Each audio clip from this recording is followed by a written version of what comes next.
Welcome to the Furious Futurist, the channel where I pick apart the present to find the future we were promised in the past.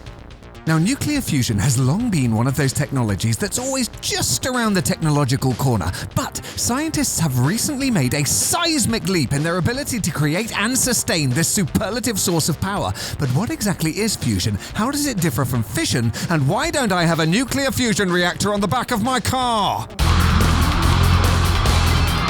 Greetings, my furious friends. I am the Furious Futurist. Fusion energy has long been a staple of science fiction, and despite a firm promise by Robert Zemeckis back in 1985, I have not been driving around in a fusion-powered DeLorean time machine since 2015.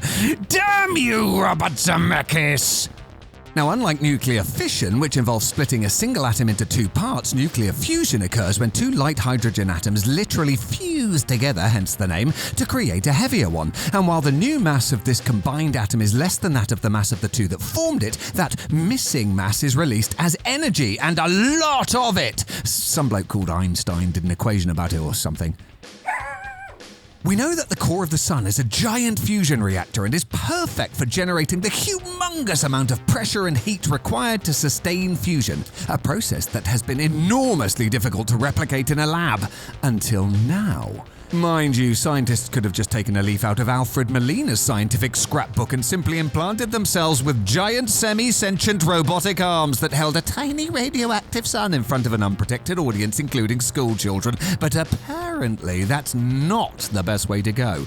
How right you are. Now, the best way to go is to create yourself a tokamak, not a toy macaque or a tomahawk or a tacomac, no, a tokamak from the Russian toka, meaning something, I don't know what it means. Anyway, look, it's a really clever room with magnets in it that looks like a person on a motorbike should ride around it at a fairground. Or it looks like Cerebro from that X-Men film, except they got rid of Patrick Stewart on a motorbike and they smooshed some atoms together and they created nuclear fusion!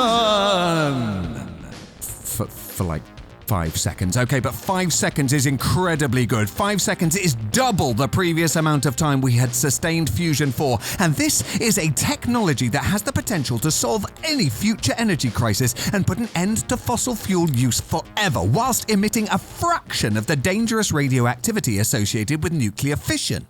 And on a serious note, with rising populations requiring ever greater energy needs, we need to look into an alternative like solar or wind, but the possibility of viable nuclear fusion would be a lifeline to humanity and to the planet. So hopefully we'll all be living in an energy-abundant fusion future in a few years' time, and maybe, just maybe, I'll be driving around in an electric DeLorean. But until then, I'm afraid that's all we have time for. But please take a second to subscribe to the channel, like the video, and share it with your friends. And if you have anything you'd like me to discuss, or if you have any futuristic technologies you'd like to send me to review, please leave a comment down below. I am the Furious Futurist. Thanks for watching till the end of the video, and until next time, stay curious, my furious friends.